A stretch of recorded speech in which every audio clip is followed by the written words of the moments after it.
Now, so let's look at this thing. Now, Psion.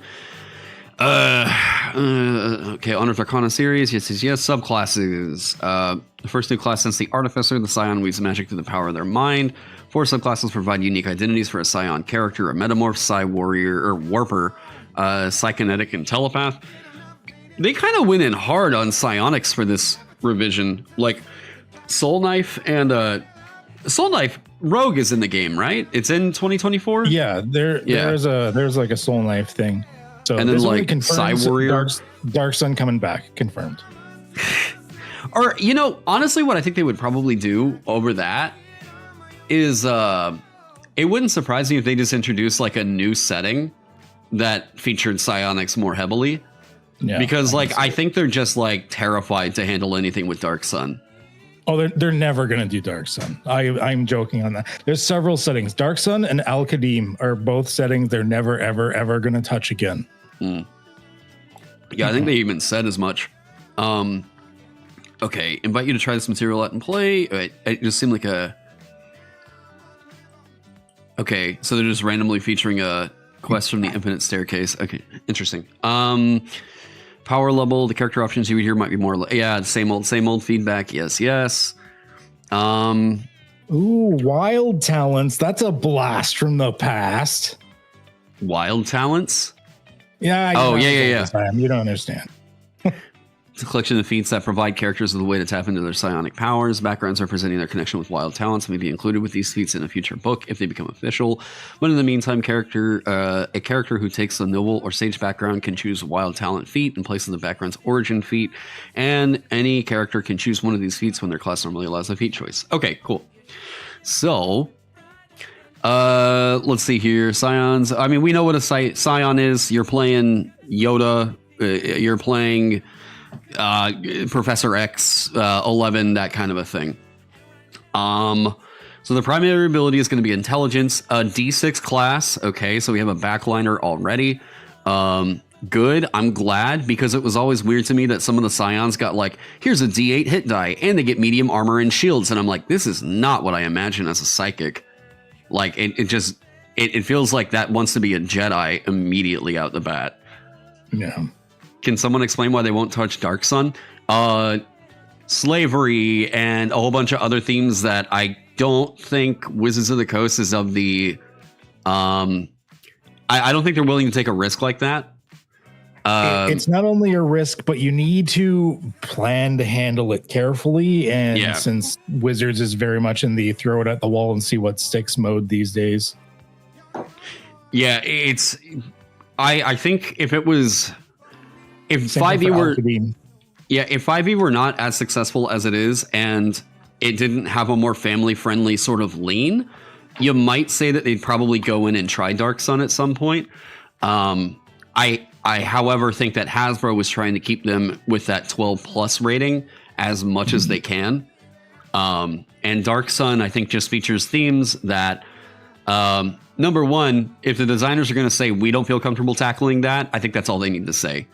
I mean, like, in the same kind of vein, if someone was like, Taron, we want you to write a TTRPG about the experience of slaves in the 1700s and 1800s, I'd be like, fuck are you talking about? Like, no, I'm not touching that. Like, that's just, it is a bear that should be left sleeping. Don't poke it. That kind of a deal.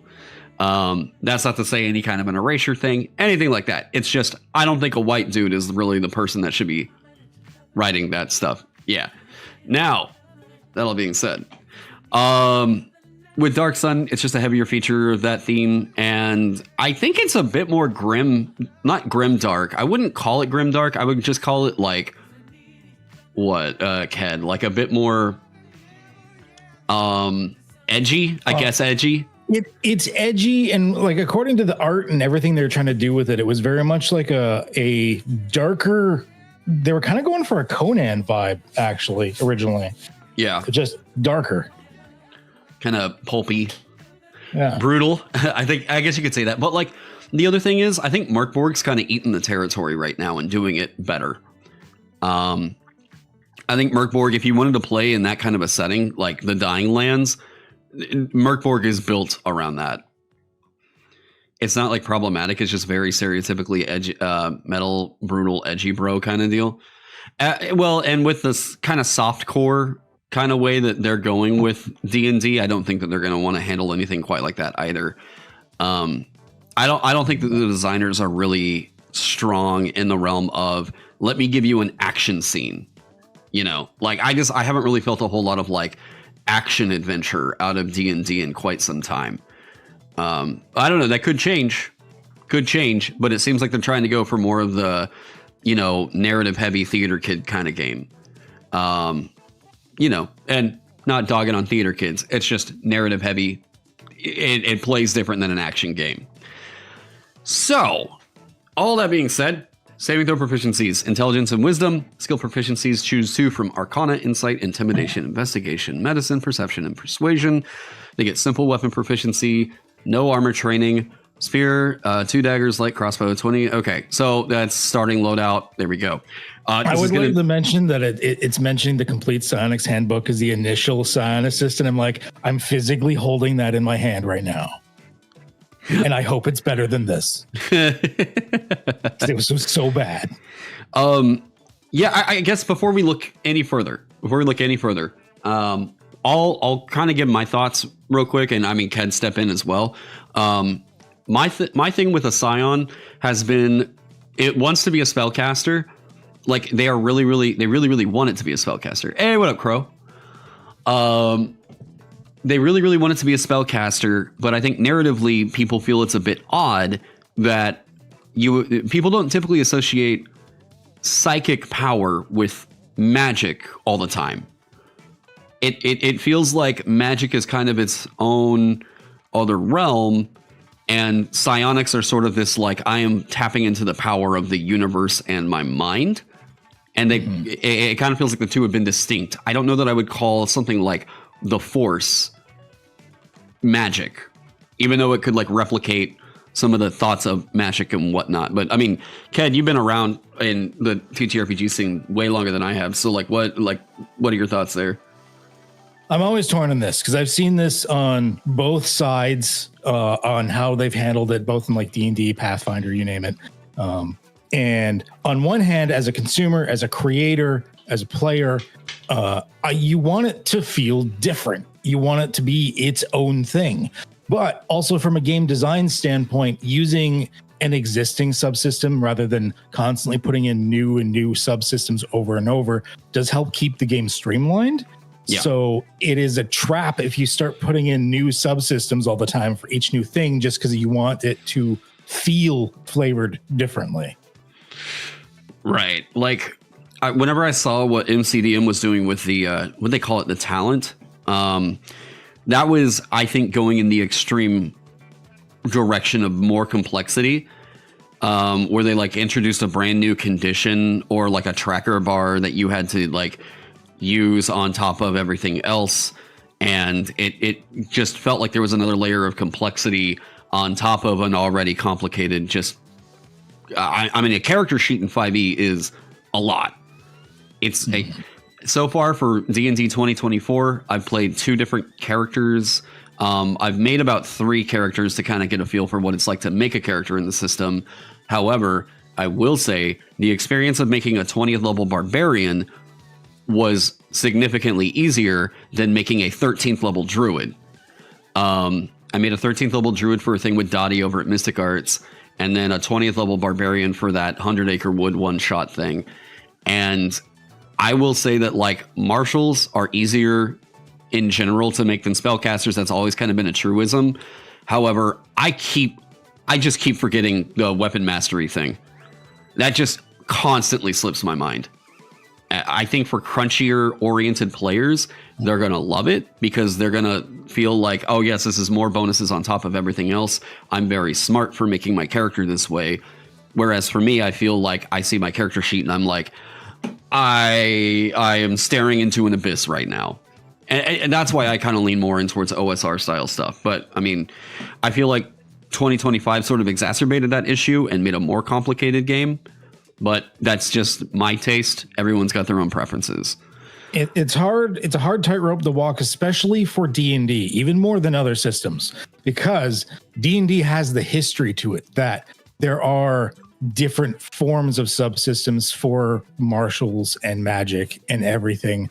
And, they did try at one point to streamline everything. That was 4th edition. And everyone was like, this isn't D&D. And then they hated on it. And so it's a really knife edge you've got to kind of balance on versus how much are we going to make this stereotypical D&D where everything does feel different versus how much bullshittery are we going to cram into this before it starts to feel bulky? Yeah. It didn't encourage enough of a play style unless you had good ones like push or topple. That was the thing is I think it was topple where like it required a second saving throw on top of the attack already having been made, where I was like, this is feeling like this is getting to be a lot. I mean, it someone explained it to me as like, well, just think of it like a contested check. And I was like, okay, yeah, sure. But like it was a contested check before, but it required the entire use of your action and you didn't get and I mean, I guess that's still here, but that's a whole thing. You feel like you should just knock them down. I think if you hit them and there's like a size requirement, you're fine. Like that's the deal. If it's like they're no more than one size larger than you, and then you could go like pick up a feat that made it to where it could be a size larger than you. I mean, that's what I did with the Vanguard. And I mean, so you could, I feel like I kind of solved the problem, but that's going to also sound like I'm snuffing my own farts. So that's, yeah. But anyways, so let's get into it. We know we can skip this stuff right here. The class features. So they're getting their spellcasting. Telekinetic Fling is a new cantrip. So 2 right here. Whenever you get a Psion level, you can replace a cantrip. Okay. I do think this part was a mistake. Outright just calling it spellcasting. Yeah. At least in previous things in Pathfinder, I forget how Pathfinder works right now, but I know in 1st edition, they didn't necessarily call it spellcasting. They were kind of like, they reflavored it. It was the same bloody system. They were just kind of flavored it with different words. Call it like psionic talent or something like that, like, I mean, yeah, just a simple little wording change. Preparing spells. Okay. Number of spells in your list increases as you gain Psion levels. Whenever number increases, choose an additional Psion spells. Okay. The chosen spell, since you have a level for which you have spell slots. I have another Psion that gives you spells that you always have prepared. You don't count against the number of spells. Yep. So this is all standard. Whenever you gain a Psion level, you can replace one spell on your list with another Psion spell of an eligible level. Can you swap out prepared spells on a rest? Doesn't look like it. I think it works more like a sorcerer.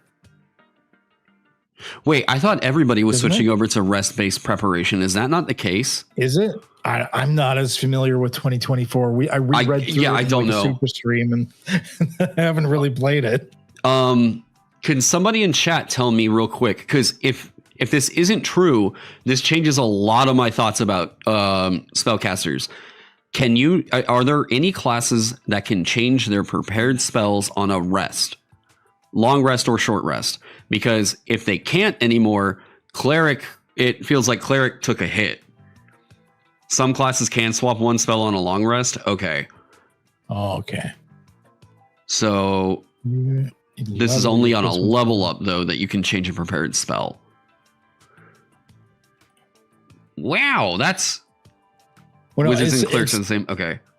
Of your list, for example, if your list, list of prepared spells. So it is your prepared list that you're swapping out. So they do have a very narrow focused list by the looks of it. So it's getting rid of the idea of spells known for prepared spells. Okay, they're saying he's in bards, warlocks, and sorcerers. So it's still very much like sorcerers are in that league. So it's very much like a sorcerer then. Gotcha.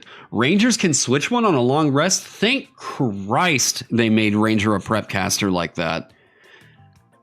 Yeah, it's been like nearly a year since I read the 2024 core rulebook. That's insane. What is time?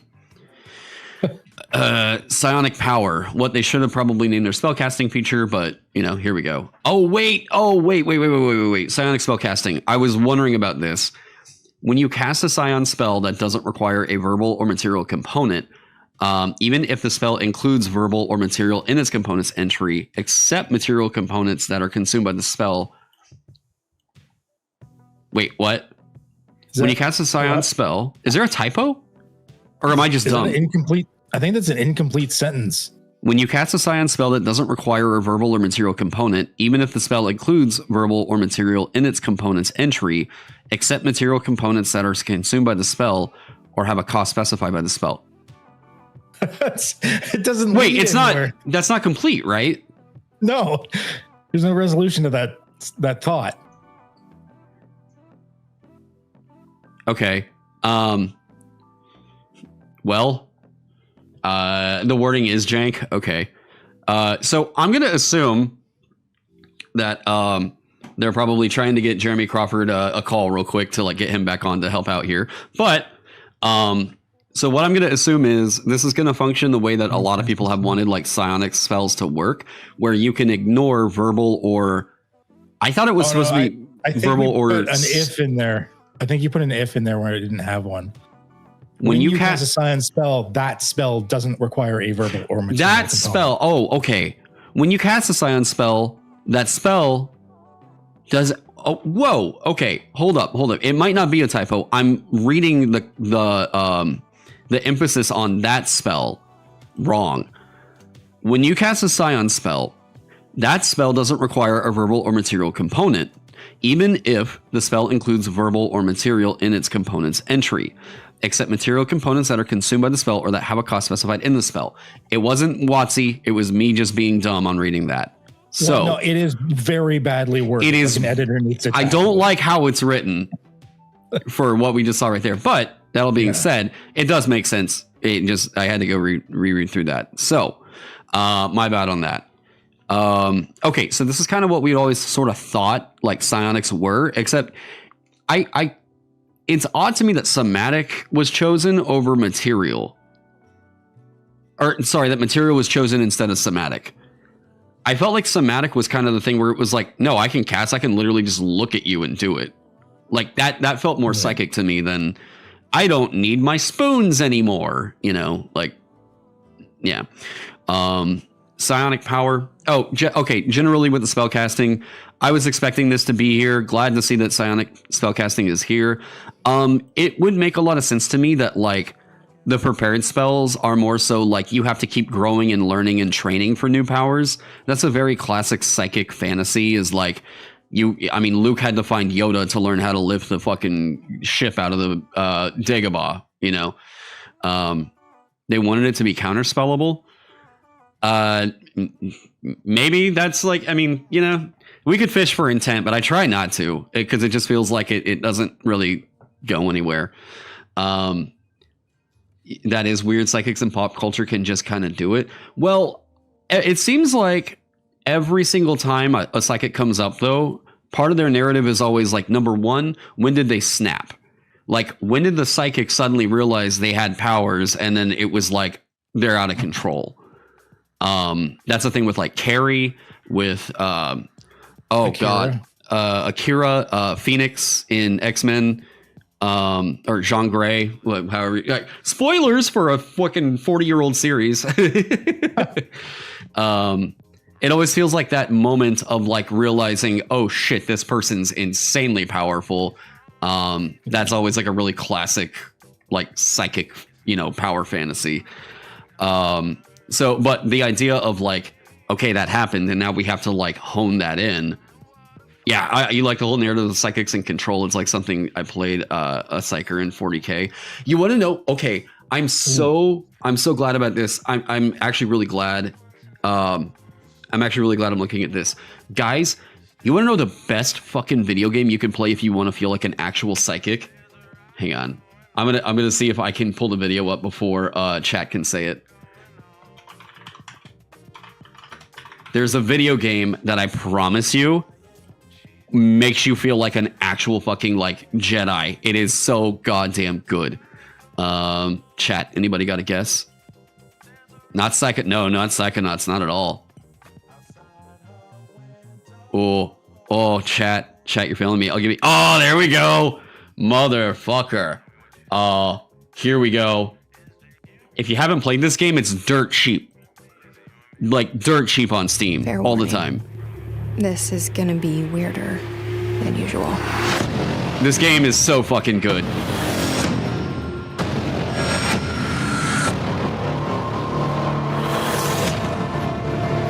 Actually, I think I got it for free at one point through something. Yeah, they sell it for like you might actually make money buying this game.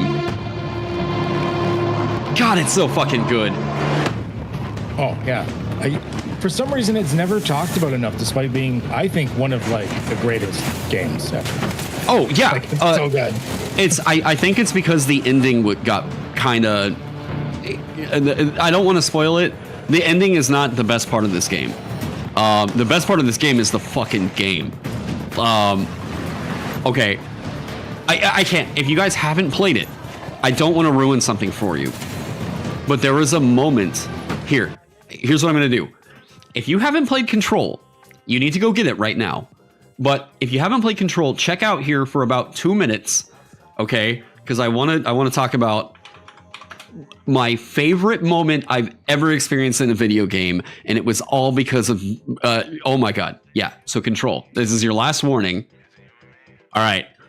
This game has the best just give you all your powers and let you go fuck shit up moment, and it's the ashtray maze.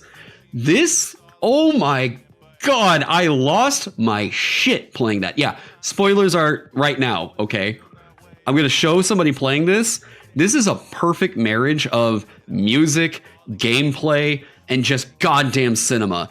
This whole, the next 5 minutes, all right? Oh, wait. You got to get the walk up into it. Oh, this is so good.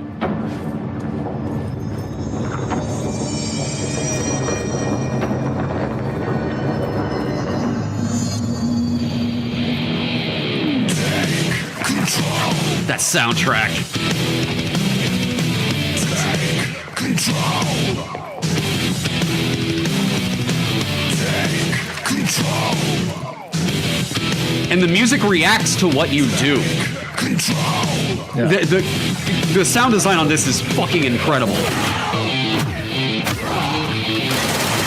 Like, yeah, okay, there's a few things to have complaints about, but for the most part, like, aside from a couple little things, it is nearly a perfect game. Oh, yeah, it is so damn close to perfect. It is a 9.8 or 9.9 for me.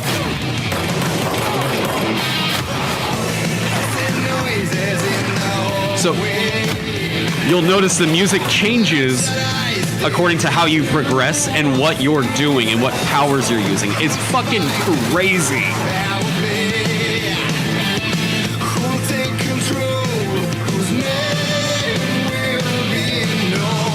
Was it? Yes. Oh.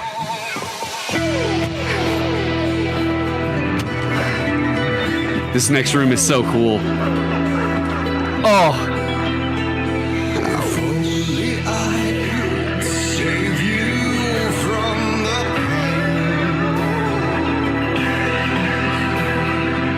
It was doing Doctor Strange before Doctor Strange. Oh my god. Yeah. Oh man, it's so good. You still need to finish it. Crow. This game is. This was, to me, it didn't matter. It didn't matter how kind of meh the ending was. This moment right here was one of my favorite moments in any video game I've ever played. Walking into the ashtray maze and just getting to like fuck shit up like this and feeling the like, oh my god, this shit's insane. Yeah, ashtray maze is just such a fucking sick moment in Control. Again, that's enough to where that moment pushed it up for me from like, this is a solid 8, this is a solid 8, and then suddenly it was like that, and I was like, oh, holy shit. If you're an Alan Wake fan though, I think that game hits even harder. So like Alan Wake, same universe, yeah, all that. I guess it's kind of a pseudo spoiler, but like everybody kind of knows that already about the game. So, but yeah, it's dirt cheap. You can finish it in a weekend. It's so fucking good. please go check out Control, because that game does not get enough praise. Oh, Crow, by the way, we're in the live stream lounge. If you wanted to pop in, but yeah, rare instance of a good multiverse. All right, yeah. So spoilers are done. Now let's get back on this. So yeah, whenever I'm thinking of playing a psychic character, it's fine to think like Carrie or Eleven or Jean Grey or Professor X and all that stuff. For me, dude, it's got to be Jesse from Control.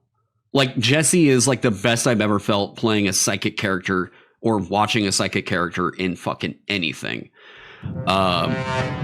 Hey, there he is. What up, Crow? I had to be here for this one. I think fans of my channel will know that the Mystic has been a class I've advocated for a very long time. I know it's dog shit. I know it has many, many problems, but I fucking love psychics, bro. All right. I will defend that to the end. The psychic needs to have its own class. I will accept no further answers. And that's, I mean, like, I designed one for Vagabond. Like, I 100% agree. Like, it is a classic trope of fantasy. I think some people feel it leans a bit too hard in on sci-fi, but I'm like, hey, I don't care. D&D leans into sci-fi all the time. I fucking fight me on this, Star Wars is straight up it is a fantasy story. It is a D&D campaign. 100%. Like 100%. Yeah. And if you talk to any of the directors and shit back in those days, they call that shit fantasy, Yeah. We started making a difference between sci-fi and fantasy, Jedis are literally a paladin order. Like it's yes. Yeah. So I actually think psychics do have a place in fantasy. If you're literally playing anything other than Tolkien. Another cool way that you might be able to manifest this for a campaign is like, hey, if you're really into Brandon Sanderson, and like the Cosmere and everything, dude, this is like a way you can kind of manifest the idea of like allomancy, or, I mean, like there's a lot to it. Oh, definitely. So especially with how those powers are portrayed, right? Is like, I think someone in the chat mentioned earlier, like it's like there are things you can kind of do at will. There's like changes you can do, like space time kind of things. Like you like we were seeing even in Control, where like the environment's like shifting and weird shit like that. Like you're kind of like you're bending the rules of reality instead of doing things like what a caster does, where it's like you're using the rules, and kind of breaking them. Like I don't know, like you're still playing in the confines. You're just kind of like messing with it. And if anyone's against like Psionics being D&D, be like, oh, I don't know if it belongs in D&D. The Psionics has been part of D&D since 1991. Oh yeah, it's classic, dude. It's fucking. I remember reading the old what was it? That old supplement that one came out in. It was wild seeing that shit. It's like, yeah, that's been in there for ages, and then they made it like a big deal. I'm like physically right? holding the Psionics handbook in my hand right now. Like it's been around for a long time. 76, man, that's crazy. Well, so wait, correct me if I'm wrong. Were there psychics in Dragonlance? Was that not a thing? I thought that was kind of like. I don't remember it being too psychic heavy. You saw it a lot in Spelljammer. You saw it a lot in Dark Sun. There's a little bit in Birthright. Like a lot of the settings at least touched upon it. There was a bunch in Forgotten Realms. They were all over the place in Forgotten Realms. Yeah, I mean, the moment that you introduce Mind Flayers, you have a justification for why Psions are a thing. Yeah. Like, oh, definitely. And with like Baldur's Gate, like when you get to be able to use the tadpole powers and shit, like the character that I was playing for Baldur's Gate 3 in my playthrough, I had already taken them from a what was the fighter subclass that was like a psychic psychic warrior. Yes. I played that in D&D, and then I took that character over and just played them as a battle master when I was playing Baldur's Gate 3. But my headcanon the whole time was like, oh, psychic powers. So then when I actually got psychic powers, I was like, oh, hell yeah, This plays right into my backstory. Yeah. Hell yeah. All right, so real quick though, there was a new cantrip I wanted to take a look at, telekinetic fling. Let me see here. So they got telekinetic fling. Is there another new one appears in this UA? There's a couple. Tasha's mind whip. I got here like 2 minutes ago. Hey, what up, Jack? Hello. Yo. I don't think you've really been here on stream much. You want to introduce yourself real quick? Sure. Yeah, I hadn't actually considered. Should probably do that. I'm Jack. I write things. I'm writing adventures at the minute. I've worked on 5e a lot, and I'm doing it less now for obvious reasons. I would assume at this point. Understandable. Jack is another Dungeon Masters Guild creator. He came in second place in the Dungeon Jam last year. And now he does professional editing and his own writing in the TTRPG industry. And he's been a great dude to bounce ideas off of and everything. So if he's not going to talk himself up, I will. So glaze him. We're going to glaze him in the chat. I want chat to glaze the Jack right now. Oh man. All right. So Intellect Fortress, Summon Astral Entity is a new one. I don't think I've heard of that one before. Yeah. Okay, I took a look at that one. It's kind of sick. I'm not gonna lie. I didn't actually read what it did. I took a skim of this with a friend earlier on, and a lot of these are the classic names for the powers too. Intellect Fortress, Psychic Crush, like that's all like the OG names for like their powers. The Raltham Psychic Lance, I think it's the same one from Tosh's, if I remember right. They like updated for the new thing. They're bringing in a new 9th level spell, Psychic Scream. This was from a discipline, right? Xanathos. Was it? Yeah. I don't remember this. Okay, hang on. Just the name alone makes me want to like go through it. An action. Okay. Oh, all right. Warlock, Bard, Sorcerer can get it. You unleash the power of your mind to blast the intellect of up to 10 creatures of your choice that you can see within range. Creatures that have an intelligence score of 2 or lower are unaffected. Each target must make an intelligence saving throw. On a failed save, a target takes 14d6 psychic damage and has the stun condition. On a successful save, the target takes half as much damage only. If the target is reduced to 0 hit points by this damage, its head explodes, assuming it has one. Yes, I love that. I think it's unchanged. Let me have a look. I like having another beefy intelligence save spell. Also, do you notice something on the sun? It doesn't say when it ends. It just lasts until they succeed. Yeah, and the end of each of its turns. And it's an intelligence save, like Ted was saying, not a con save. If I reach like a 19 or a 20 on my int saves, like on my spell saves rather, and you have like a -2 or whatever on your intelligence, bro is just stun locked. Like bro is just a streamer at that point. Like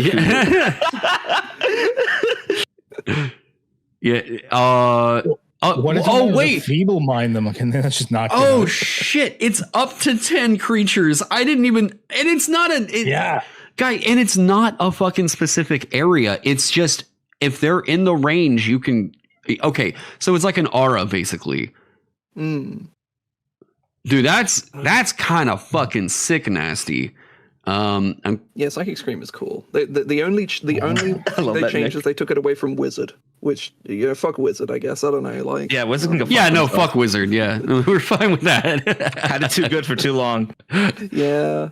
Where's that one? What was it? The telekinetic fling, or I think it's pretty reserved. I think. Let me actually get this thing open. There we go. I'm looking at it on the stream with the delay. Oh, this is the Yondu thing.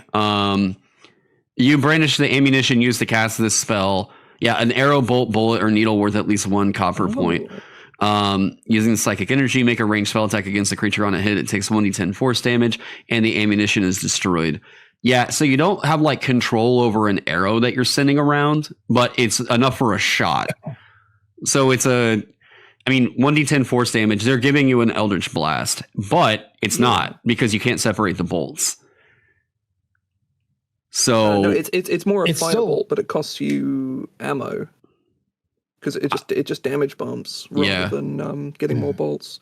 Which honestly, it's a cool balancing thing at low levels at the very least, where that actually kind of matters. It's a D10 longbow shot, but with limited range. What would happen if you use like magical bolts or arrows or something with this? I would just rule it that it's allowed to add to the damage because like that's sick. Yeah, that seems like pretty reasonable. I'm surprised they didn't just add that in. Especially because the ammunition is destroyed. Yeah. But if it's already getting destroyed, like say it's like a giant slayer arrow or something like that, like that'd be pretty cool. Would you guys, how would you guys roll this? Because a cannonball is ammunition. I mean, it wouldn't be doing. I wouldn't be doing extra damage. I would just say like, okay, well, I mean, they do specify arrow, bolt, bullet, or needle. Oh, that's true. Fuck. All right. Oh yeah, worth at least. Yeah. If there was like, if there was like a weight requirement to it, like it must be less than 1 pound or something like that. That would even be, but like I this is why like I kind of like the idea of going with a weight-based restriction instead of a value-based restriction, because like then there becomes these questions about like, well, what's this chair leg worth?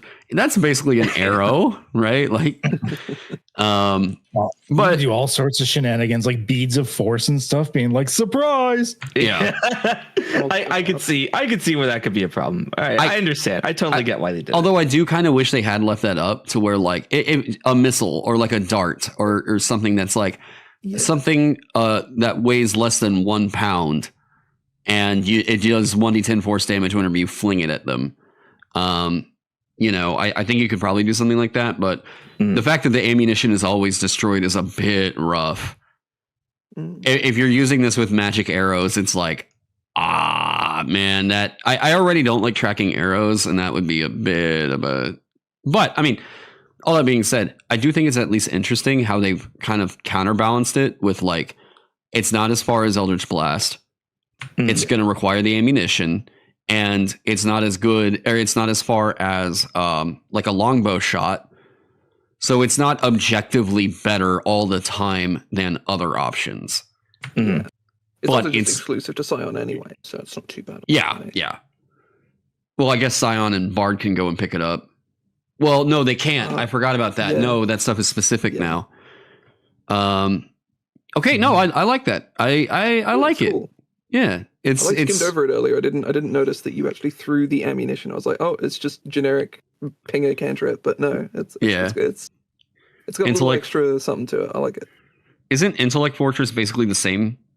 I believe it's literally the same. They gutted Tasha's Mind Whip though, and honestly, I'm kind of glad they did. It needed it though, because that spell was fucking crazy. Oh, they nerfed it. It's kind of dog shit now. Because it's like, action or bonus action. I'm like, well, what if the monster has no bonus actions, at which point your spell does nothing? I mean, no opportunity attacks as well, but like, who cares? Yeah, if it was like, it couldn't take reactions, you're shutting down counterspell. Like, I mean, I could see the reason why they would want to just go, it can't make opportunity attacks, especially for a level 2, but like, if it was at a higher level, look, if they had done higher level, if you cast it if this spell slot is of a level 5 or higher, the target can't take reactions, not just opportunity attacks. Then I think people would be like, holy fuck, yes, please. Yeah. I think that would be a really worthwhile thing. Yeah, I think because it used to do reactions too, but that's one thing I've noticed is that any effect that kills reactions now seemingly only kills opportunity attacks. Yeah, I noticed that too when I was looking through the books. I'm pretty certain that's because there was a pretty long period of time, like up until probably pretty soon up until print, where I was seemingly anyway, where they killed legendary actions and replaced them with those multi-reaction things that they tested out in like Planescape and stuff. But they never went back and then changed stuff like Shocking Grasp and I guess, well, sort of this, I suppose, by extension. They've kind of set a new precedent by making reaction killing worse, despite their reasoning for it no longer being in the game. Wait, it's not that big of a deal, but like... I haven't looked at the monster manual. Does the new legendary resistance require a reaction? I don't think so. Let me check. I think it's kind of the same, isn't it? It can just choose to save and it doesn't... Yeah, it's exactly the same. Okay, all right, never mind then. I was like, oh, that would be a reason not to do it. Most monsters get more of them as well. They get like 4 or 5 if they're in their lair. But they did away with lair actions instead. I think it's kind of funny because weren't they talking about wanting to like ditch them and then they gave some monsters one that's actually kind of fucking hilarious. Well, they got rid of like the... Because like no monsters have lair actions anymore, right? Yeah. That's so weird. Like, it was the coolest thing about a boss fight was like, no, literally the arena changes. Like, that's the most interesting thing that you can do to spice up any kind of a fight that feels samey, is like affect the environment. You know, like that's gonna make people go like, what the fuck? Like, yeah, Gavin, there's a Psion. They just did the Unearthed Arcana drop. What, was this yesterday? It was today. Oh, it was today. Oh shit! I'm like, hey, well, there we go. I think so. Let me see when the video came out, because that'll probably just be the answer. Yeah, it was literally like 10 hours ago. Yeah, it was like earlier on. You think it feels too much like an intelligence-based sorcerer? I mean, so that's kind of what a Psion is. Like, I'm like actually okay with that. If that's exactly what it is. If they just wanted to like change the sorcerer's spellcasting ability to intelligence to play a Psion, then I'm like, yeah, that's an easy fix. All right. Like, yeah. you were saying, I find it's like, oh, sorry, carry on. I was just looking at Astral Entity real quick. But yeah, carry on, Jack. What were you saying? Yeah, I find I read through it this afternoon, and it's sort of and it's like it's perfectly serviceable. I was expecting it to be just a total travesty given original Mystic, but they see they've just like completely gone in a different direction. It feels like a little safe, I guess, but that's kind of a lot of like the 2024 rule stuff. It's aside from a few obvious exceptions, the classes are just a little safe, I guess. Like it's like, oh, it's here's Psionics, but like you're just a caster, which is fine, like on paper, like that's fine. I like the synergy with the energy dice, the way they work with Psi Warrior and Soul Knife, like that's cool. Like they all work on the same system, and I think it scales the same for all three classes. Oh, right, that whole discipline die or whatever it was called, right? Yeah, I think they're just called Psionic Energy Die, I think. Except this class obviously gets them at level 1 instead of at the subclass level. See, whenever I saw that, and I was like, that's what originally inspired me to do a revision back in like 2017, was like, I saw that and I was like, this could be so cool, and completely getting rid of spellcasting if you just use this as a resource to like build around. And my Psion redesign back then was straight up like, this is just going to be the whole core like mechanic of the entire class. Crystalline. Okay, so I'm taking a look real quick here at Astral Entity. So it's very similar to the other summon this creature kind of things. Resembles very similar to Undead with the it's got two very ghostly things, and I'm not sure what the reasoning is for that. Ghosts, ectoplasm, crystal. Okay. The creature disappears when it drops to 0 hit points, or because it's like you're doing a seance. That makes more sense. Yeah. Okay. That's the vibe. That makes a lot more sense. Okay, so what can this thing do? I actually like the crystal one, like the flavor around that. Cool. I'm imagining like some Dark Souls, like Seath the Scaleless looking shit, you know? Yeah. Okay, 40. Okay, so the ghost can fly. Yes. Okay, it can move through all that stuff. Cool. So you're summoning a ghost. It's immune to psychic damage. It has 60 feet of telepathy. Multi-attack. Deep speech. Oh, there you go. Number of attacks equal to half the spell's level. Okay, so you can get up to 4 attacks if you cast this with a 9th level spell. Wow. You could get a 22 AC crystal entity that has 4 different attacks on its turn. It's so cool. I actually love that they did this with pets. I'm not gonna lie. Have you done too many pet builds? I recently was playing Artificer for a Descent into Avernus campaign. The pets get fucking strong now, dude. Like, it's actually worth leveled spelling them. They even got rid of because I was playing a paladin. You know, they get like the seed and everything. They like baked in the fly speed on the find greater steed that was back in I forget which book it was. Maybe Xanathars. I'm trying to remember where the fuck the Find Greatest Steed was. Steed is from Xanathars.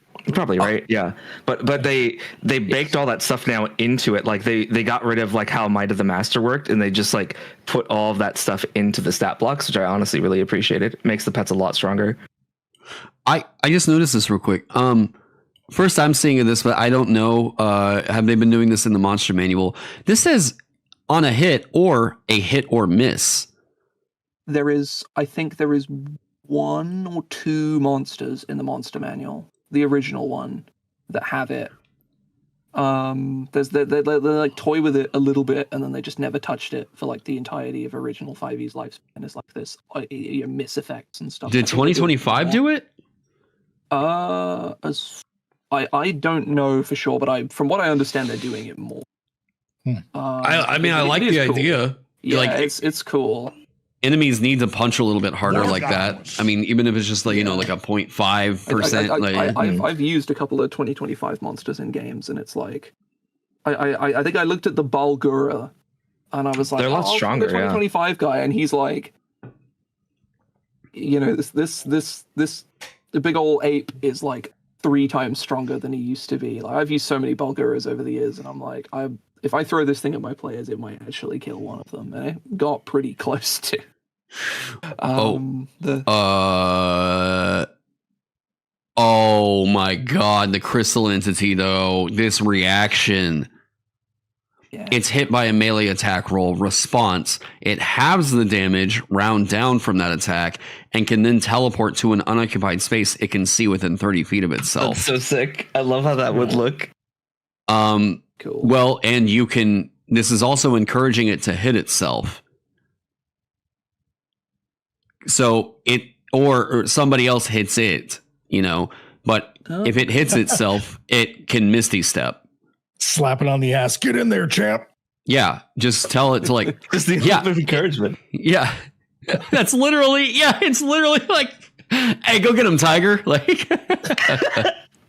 Fuck, dude, I want to play this and just try that out now. I think of all of these I've seen, dude, you have to go crystal with this. 100%. Yeah, it seems way cool. You get AC, you get this teleporty effect. What is the ghost guy gets the ghost and the ectoplasm guy get ranged. Yeah, the ghost guy just sucks. Ghost goes really far with his range, though, 120 feet. Oh, yes, I missed that. That is a lot. There's better. That, and also the incorporeal passage. So, like, I guess exploration, but like, let's be real here. You don't blow 3rd level spells for exploration like that. There are way cheaper ways for you to do that.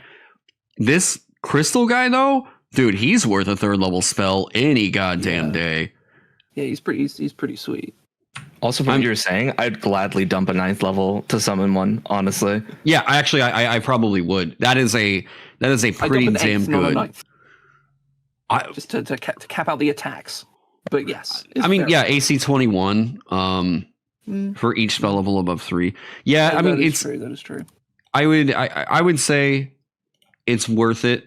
I think what Crow is saying, I don't know that I would dump a 9th, but it's tempting.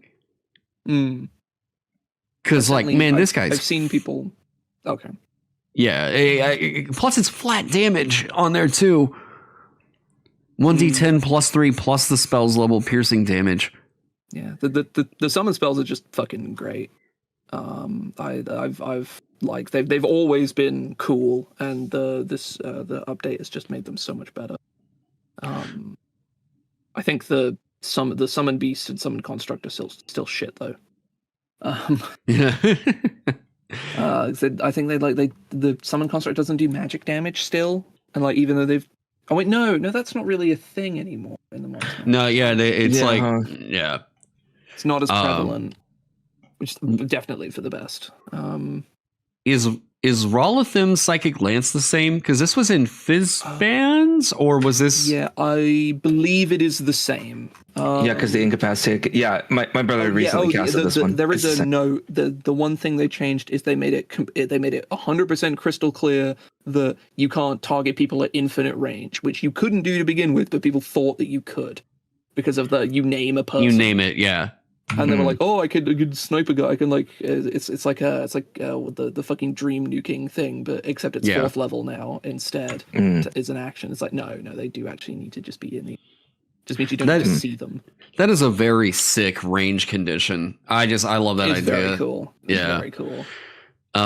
Okay, so let's get up here into the psychic powers or psionic power. There's another new one, telekinetic crush, but it's very simple. Just like is it like brand new? Yeah. It's a cube. It does force damage and prone people. Oh, okay, yeah, cool. Yep, that's what you would expect. All right. So I kind of like how simple it is. Like honestly, it's like yeah, it's cool. Yeah, just pick people up and throw them on the floor. All right. You need those, even if it's slightly exclusive to a class, and it's still like a thing where it's like this is a different spell and it has a different name, but it does something kind of similar to a wizard one, but this one's mine. It's still that exclusivity means a lot to players for some reason. Yeah. Okay, so you harbor a wellspring of psionic energy within yourself. This energy is represented by your psionic energy dice. Okay. Your psion level determines the dice size and the number of psionic energy dice you have, as shown in the energy die and number of dice columns of the psion features table. Does it increase? It increases in size. All right. What does it do? D10 or D12? D12. Yeah. Let me double check, but I'm pretty sure it has the exact same scaling as Psi Warrior and Soul Knight. It does? Did it go? It starts at 1. It starts at 4 6s and finishes at 12 12s. It scales the same, except it starts at 1 instead. Really interesting. Okay. Oh, yeah. No, you're right. Yeah, like you said, it starts at level 1. Yeah. Okay. Yes. Yeah. I was like, then how is the main like keyed out class for this supposed to be better in some way? But let's see here.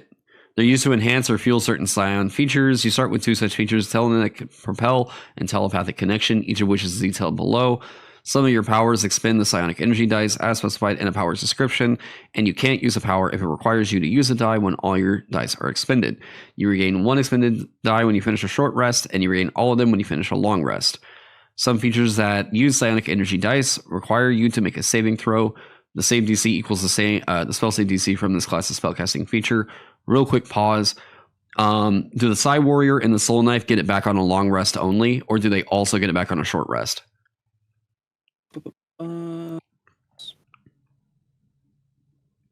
They have the same. It's literally the exact same resource. Word for word? It's the same. Okay. Yeah. Oh, I think it's said in slightly more words here, I think. But, oh, there you go. Yeah. Telekinetic. Yeah, it's the same. Okay. So they have a unique bonus action here. Choose one larger, smaller creature other than you that you can see within 30 feet of yourself, and then roll one of your psionic energy dice. The target must succeed on a strength saving throw or be pushed up to a number of feet straight away from you, equal to 5 times the number rolled. The die is expended only if the target fails the saving throw. Ooh. That's a fun control. Oh. Yeah. This seems like to be a straight upgrade to Psi Warrior's telekinetic movement, which is just bad. It's just bad. That is crazy good. Yeah, it's pretty sweet. Best straight up best part of this is okay. The highlighter tool can get out of here. Come on, thank you. Now, oh come on. This highlighter tool is super finicky. I think that resource saving little thing in there on the failure is pretty fucking fantastic. Yeah, that's really good. Equal to 5 times the number rolled is a little bit fiddly. But at the very least, it is no worse than a shove. Yeah, I mean, it's great for repositioning your allies too. Yeah. And they can willingly fail to save. Yeah. Yep.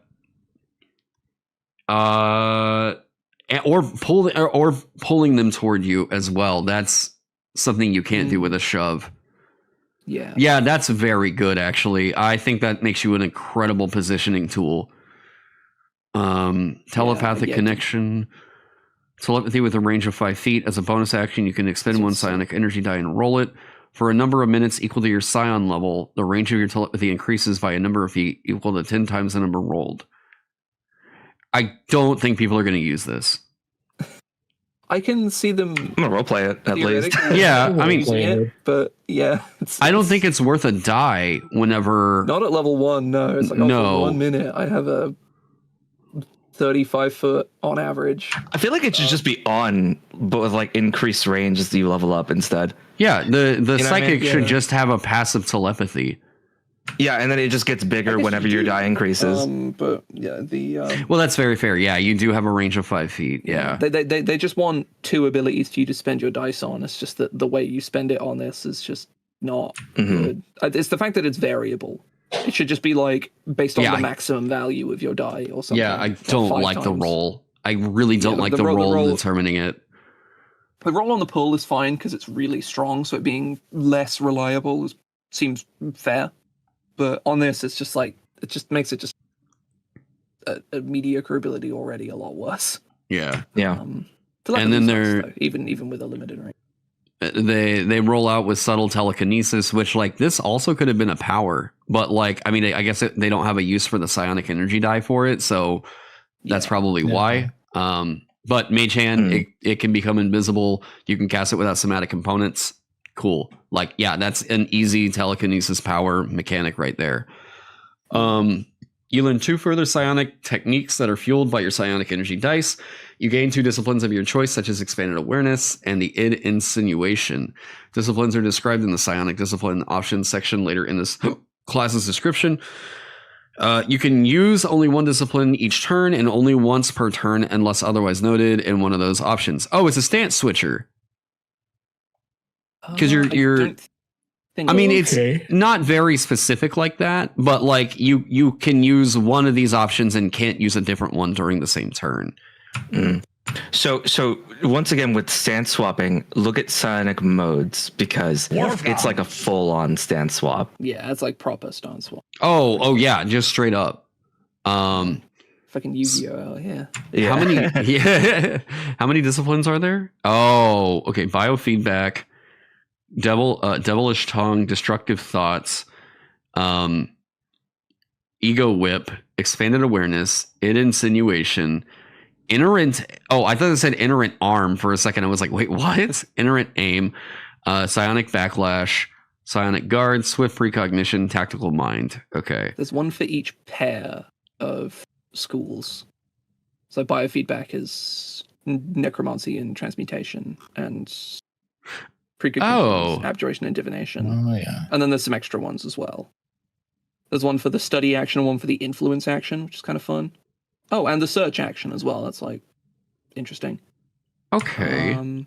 How does the study thing work again? I was looking through the book recently and I saw the study action. I was like, huh. Like, I think it's just a catch-all for making knowledge checks now. Like it's just a refer to instead of when you make an intelligence ability check, it's when you take the study action. I also saw they did other things with the study action too. To like, I think one of the examples, even like finding out weaknesses and resistances and shit for a monster, if I recall. Yeah, so I can totally get into why they actually added this here. The study action was added because you had a lot of people who were trying to ask, like, can I tell whether or not like this thing is like a really hard shell, or can I tell would this thing be immune to fire damage? Can I tell, and they're trying to get information out of a passive thought. And now the game is going to take the heat instead and say, if you want to do that, that's going to require an action. So DMs were kind of forced to be a bad guy there if they wanted to keep that in check. And so what they've done now is they've codified it with an actual action economy use. So if a player goes like, can't I just tell? It's like, well, to determine that, it's going to be this right here. So, okay. Honestly, Pathfinder's had it forever anyways, and a lot of the players that play that like the fact that they can just roll to be like, I know it has X weakness, and so right. Like, might as well just take it. They've also codified what creature types account for which skill, which is nice. Like, I saw that. I thought that was actually kind of cool. Wasn't it like religion for like demons and celestials? Yeah, something like that. Celestials, fiends, and undead. Nature is beasts, dragons, oozes, and plants. Yeah. History is giants and humanoids, and then all the others are. I like that because I've had a couple DMs in the past that didn't quite know where to go with that whenever I'd ask questions like that. So I don't know. I think that's kind of helpful for new it's a cool, DMs, especially. piece of guidance for people who like go looking for it. Yeah. Ooh, insinuation looks very good. Yeah, it's. I remember seeing because the insinuation. Fuck. Yeah, no, this is fucking crazy good. It's Here's my hypnotic pattern. You have -12. Good luck, loser. Yeah, Here's my Here's mental psychic prison. screen. Yeah. although I will say it's only on the initial save and not any subsequent saves. Yeah. So at least there's that little grace there, but like that might be a must pick. This might be the god tier power. Because like the extra damage up here with like destructive thoughts is okay. It's psychic damage equal to the number rolled plus your intelligence modifier. That's not bad. I'm not saying that's bad at all. But being able to fuck you over when I would normally be casting a save or suck spell, that's pretty strong. Nine times out of 10, this is action economy denial. Yeah, this is fucking crazy good. Yeah, it's like they knew what they were up to with this. That's for sure. That's nuts. Inerrant aim. Whenever you make an attack roll against a creature and miss, inerrant aim. Like I can't miss. You can roll one psionic energy die and add the number rolled to the attack roll, potentially turning the miss into a hit. This causes the attack to hit. The die is expended. Okay, like nice little. Yeah, that's nice. If you still miss, if you roll like a dipshit, you still get your stuff back. That's nice. Yeah. Immediately after a creature you can see hits you with an attack roll, you can take a reaction to expend one psionic energy die, roll 2 energy dice, and subtract the number rolled on each die from the total. In addition, you can force the attacker to make a wisdom saving throw. On a failed save, the target takes psychic damage equal to the amount rolled on the 2 psionic energy dice. Wait, you rolled 2 dice to subtract from the roll? Yeah. I guess it's a reaction as one attack. It's not that big of a deal. It's a reaction, a die expense. Like it's good. Yeah. It's not mind blowing. Yeah, but also his -13 to your roll. I guess this is level 7. Fuck it, it could be busted at level 17. I mean, honestly, busted at level 1 too. But you're getting swung at by pit fiends rolling 34s for their attack rolls. Like you're gonna have to actually roll fucking 14 to stop him from hitting you. You know? Yeah. Are there still attack roll spells in the game? Yeah, there's actually more because if I remember this correctly, don't all the summon creatures' attack rolls count as you making a spell attack roll? I don't think so. Or do they benefit from anything that benefits from your spell attack roll? Is something like that? I don't think so. No. Okay. Yeah, no. There's at a quick glance, there's nothing that would suggest that they do.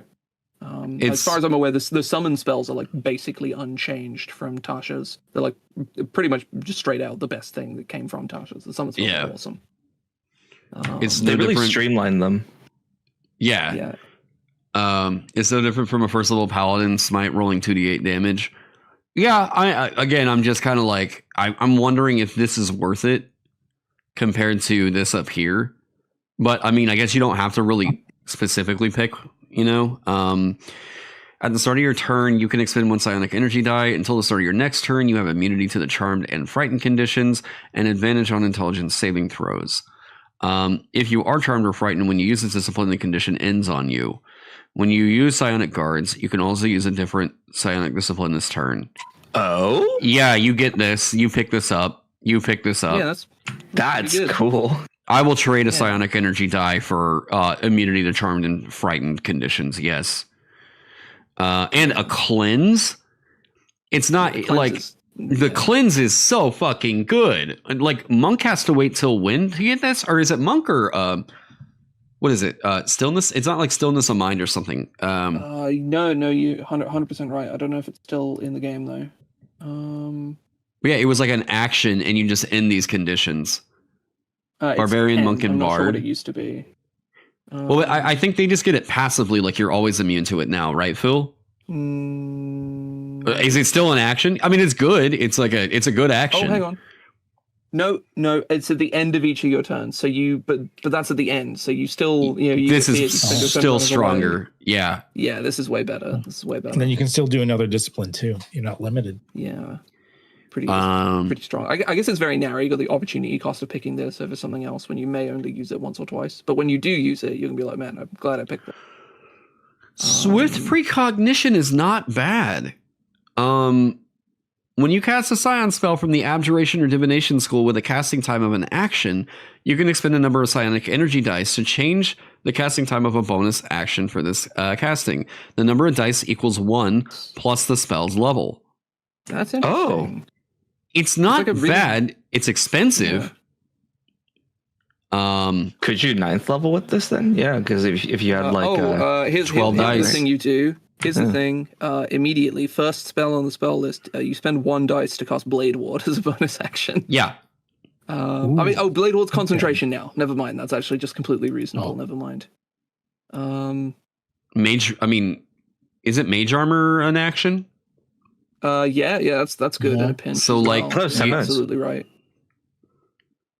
Intellect Fortress. Is Mage Armor 10 minutes? Let me double check. No, it's an action. I thought it was I thought it was an action. I think you're thinking of the duration. I think the duration is 10 minutes. I thought the duration was like 8 hours. Yeah. Maybe just wait. Oh shit! Is it action 8 hours? It's very expensive, but bonus action banishment is pretty funny. No, you're right. It's an action. Shit. Yeah, it's an action for 8 hours duration. What are you casting divination wise with this though? True Strike. That's I forgot about that. Yeah, correct. You're casting True Strike. That's yeah. Oh, it's good now, right? Oh wow, yeah. Oh, True Strike is fucking crazy good. Yeah, it's they overcompensated. Awesome. The fact that it's that's how you're supposed to gish at this point is you go True Strike. Do they get it though? Is it on their list? Yeah. I'm Let's go. Control Fing for all their divination spells. It is. Yep. The divination is basically just True Strike, and theoretically, maybe what was it? Skimmed past it. I shouldn't have done. Fuck. Mind Spike as a bonus action. Yeah. Mind Spike. Oh, Mind see Spike invisibility. Oh, that's good. Oh, that could be useful. Yeah, that's actually quite good. Yeah, Mind Spike still sucks, but like bonus action damage spell, pretty okay. I think Detect Magic is probably worth it. Yeah, there's definitely situations where it is. Because you can actually do something about what you detect. Yeah.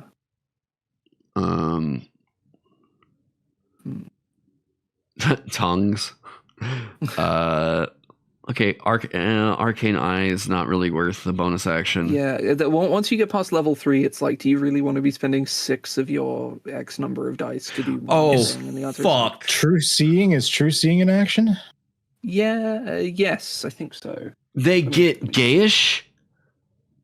They get gayish on a class that allows you to subtract from the saving throw. Let's fucking go. Funny, Gias is hilarious. Let's fucking go. It's still a minute cast time, though. Fuck. Well, I mean, I'll take it. Yeah, this doesn't have an action requirement. Oh, that's really fun. Oh my I guess, God, that's good. Yeah. You just get a -12 in your save and do what I want. Yeah, you literally have a thrall for the next month. I love that it lasts 30 days. It's great. So wild, dude. You still have to like capture the guy though, because like casting a minute-long spell like that though. Yeah, oh yeah. Well, I mean, isn't really useful. Isn't Hold Monster enchantment? Yep. Yeah, I from what I remember, I don't think you can concentrate on a spell while you're casting a spell with a longer casting time, but I might just be entirely making that up. Let me go. Oh, I don't think Gaish requires concentration. Oh no, I'm talking about. No, I see the operation. Yeah. Okay, sorry, that was my bad. Let me because I'm like I'm not sure if I'm just like making that up, so I'm gonna go look it up. Foresight's like a minute casting time, right? No, I think it's an action. Is it really? Yeah, because it's crazy. Oh, it's a minute. No, you're right. It's a minute. Okay, I was like, I don't think they want you casting that one in combat. Yeah, I mean, for 10 psionic energy dice, doing that as a bonus action of your 12 total is like, sure, you can just fucking do that, dude. Like, fine. I would allow it to happen just because it's like that is a nova of a support move. Yeah. But most people aren't going to do that. They have fucking time stop and weird. Weird's really good now as well. Yeah. Which I love. Weird is really good. They get so much enchantment on here. And mind blank. Wait, what? Feeble mind. Is that still a thing? It's called befuddlement now. But yes.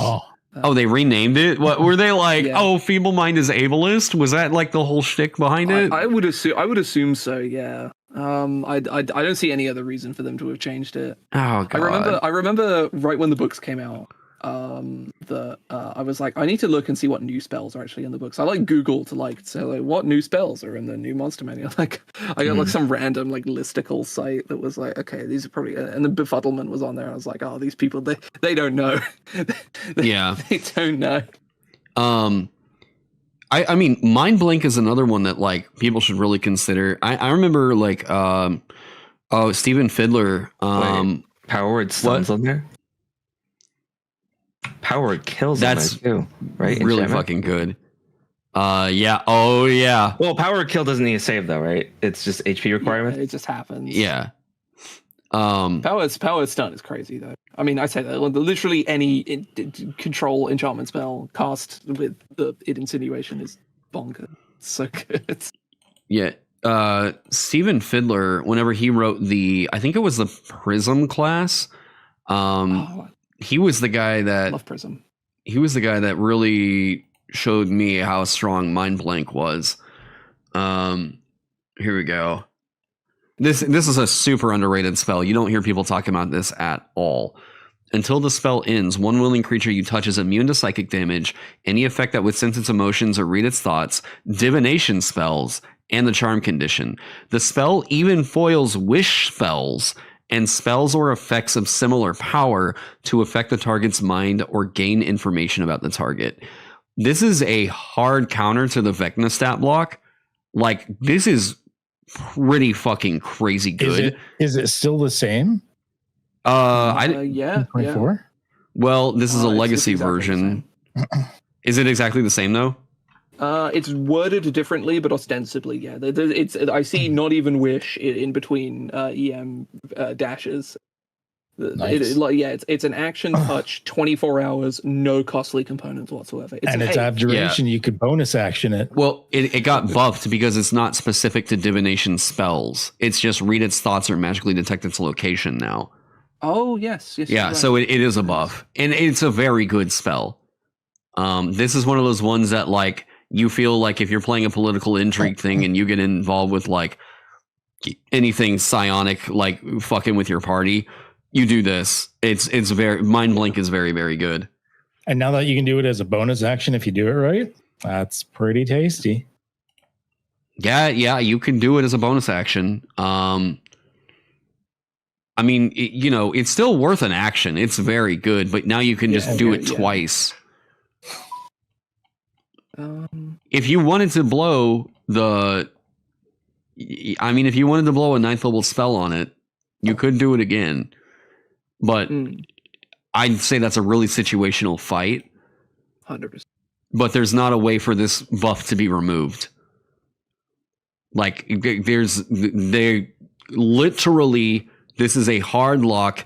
You're immune to psychic damage. And if a monster doesn't have many other choices for what else to do to damage you, that just shuts down a lot of fights. Oh, 100%, yeah. Actually, wait, does that make you immune to the Mind Flayer's brain drain shit? Hope so. Because I couldn't remember if that was piercing. Oh, for the devour brain thing? Extract brain is 55 piercing damage. Yeah. Piercing damage. But it has, there's like a caveat to it, right? It has to be grappling you, and that's it. Oh. Well, God, freedom of movement's fucking great. Yeah. Fucking, oh, man. Mind flayers are so weird because they're like, on their own, they're like kind of interesting, but by their nature, they're never alone. Unless they're in a really, really bad spot. But fighting multiple mind flayers is torture.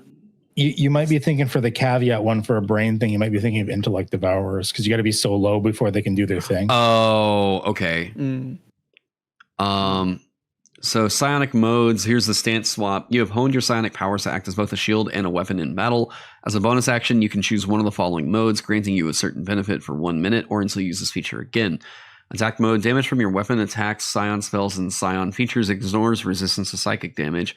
In addition, when you roll damage for a spell, you can expend 1 psionic energy die to re-roll a number of dice up to your intelligence modifier, minimum of 1, and you must use the new rolls. That's not bad. Yeah, it's just empowered spell. That's interesting.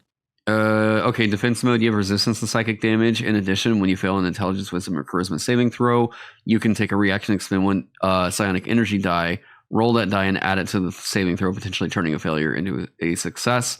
You can use this feature twice, and you regain all expended uses when you finish a long rest. So you use the bonus action, you're using the feature, correct? Yeah. All right. So it seems all right. Yeah. Like defense mode is very good, but situational attack mode is just all right. It's tracking another resource, which I don't like. Yeah, I don't mind it so much. It's one of those things where it's like you've got 2 uses of it. It's like you get one free and then one you need to actually think about. I don't mind that so much. Yeah.